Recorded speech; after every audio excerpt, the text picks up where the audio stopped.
오늘은 6월 8일입니다. 월요일입니다. 드디어 이제 사설에서 윤건영 의원 차명 계좌 의혹을 스스로 밝혀라 라는 조선일보의 사설이 튀어나왔습니다.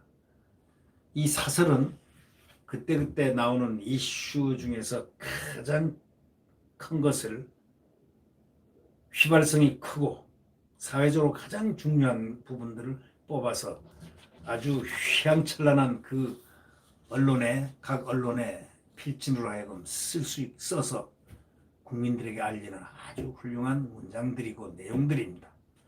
네. 구독 버튼과 엄지를 눌러주시면 고맙겠습니다. 오늘 아침 조선일보는 말이죠. 윤건영 의원 차명 계좌 의혹 스스로 밝혀라.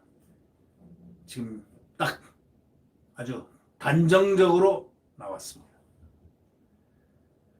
이 윤건영 더불어민주당 의원이 2011년부터 12년까지 한국미래연구발전연구원 소위 말해서 기획실장으로 일하면서 법인 통장 외에 직원 명의의 차명 계좌를 별도 개설을 했습니다.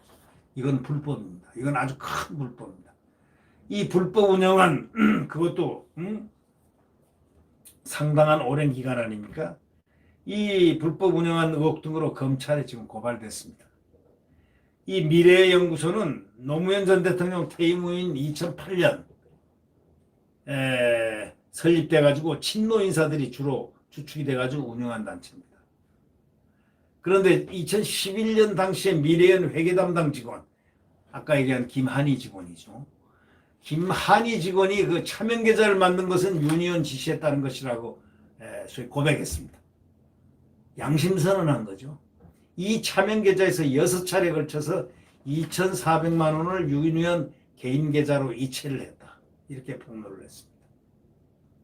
윤 의원 측은 미래연의 운영비, 인건비 등을 충당하기 위해서 윤 의원 개인 돈을 썼는데 그걸 돌려받거나 밀렸던 월급을 받은 것이라 이렇게 말을 합니다. 말이 안 되는 소리라고 사설자는 지적합니다. 본인 몫을 되찾아가는 거래라면 법인 통장이 있는데 굳이 차명 계좌를 따로 만들어서 타갈 이유가 없다는 거죠. 그렇지 않습니까? 법인 통장이 있는데 그 몫에서 자기가 본인 몫 찾아가면 되는 것인데 굳이 차명 계좌를 따로 만들 필요가 있겠습니까? 이 미래연구소 차명 계좌에는 국민 세금까지 흘러 들어갔다는 겁니다.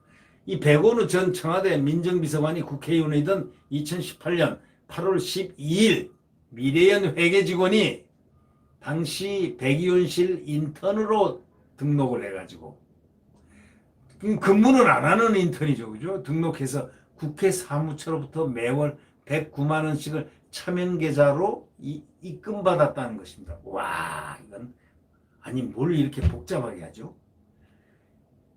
예?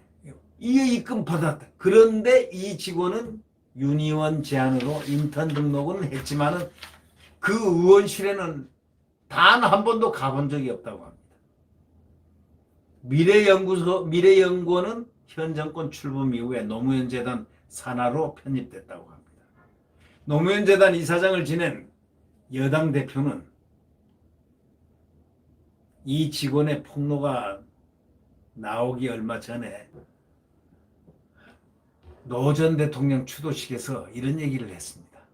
노무현 재단과 민주당을 향한 검은 그림자가 어른거리고 있다. 그러니까 전부 다들 놀랬지 않습니까? 그것도 이해찬 씨는 또 얼굴 모습이 뚱한 모습 아닙니까? 아래를 좀 깔고서 이렇게 보면서 그 한 모습이 그 노무현 재단과 민주당을 향한 검은 그림자가 어른거리고 있다 하니까 전부 다들 이게 무슨 내용인가 하고 귀를 쫑긋했지만 끝내 선거 기간 중에는 나오질 않았죠. 당시에 밑도 끝도 없는 것처럼 들렸던 바로 이 말이 윤 의원 회계부정 의혹하고 관련된 것이 아니냐 하는 그런 의심이 지금 나오고 있다고 언론은 지금 얘기를 하고 있는 겁니다. 이 윤건영 의원은 검찰 수사를 기다릴 게 아니라 이제는 이 정도 되면 스스로 관련 의혹을 가서 사실적으로 표현해. 아무리 실세라고 해도 이렇게까지 된 마당에 법정에 가서 스스로 모든 걸 밝혀야 되지 않느냐 하는 것이 지금 우리 국민들이 보는 시각 아니겠습니까? 윤 의원의 그 회계부정 의혹과 관련된 것, 이거는 명확하게 밝혀내야 된다, 이런 얘기죠. 차명 계좌, 또 검찰 수사를 기다리지 마십시오. 스스로 관련 의혹을 가서 모두 밝히면 오히려 그것이 더 떳떳한 국회의원도 되고 했는데, 또 실세 국정상황실장으로서 더 떳떳한 그 모습을 국민한테 보이는 게, 잘못은 잘못된 것은 잘못된 것으로 벌을 받는 그런 태도, 그것이 공직자를 오래 한 사람들의 올바른 태도가 아니겠는가, 그런 생각을 해봅니다. 네, 구독 버튼과 엄지를 눌러주시면 고맙겠습니다. 안녕히 계십시오.